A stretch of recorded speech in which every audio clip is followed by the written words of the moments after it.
Two-factor authentication 2FA adds an extra layer of security to your Paylocity account. Follow these steps to enable 2FA and enhance your account protection. Step 1. Log into your Paylocity account. Visit the Paylocity website and log in using your username and password. Ensure you have access to your account before proceeding to the next steps.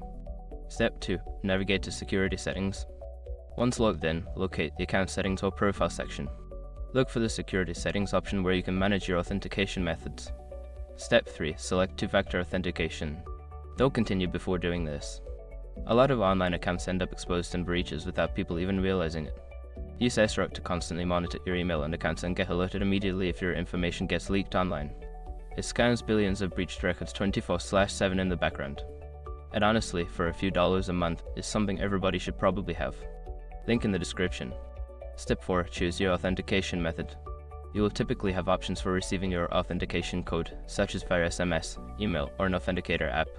Select the method that works best for you and follow the prompts to set it up. Step 5. Confirm and save your settings. After choosing your authentication method, you will likely need to verify it by entering a code sent to you.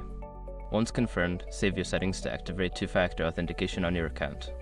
By following these steps, you can successfully enable two-factor authentication on your Paylocity account, significantly increasing your security. Remember to keep your authentication method accessible for future logins.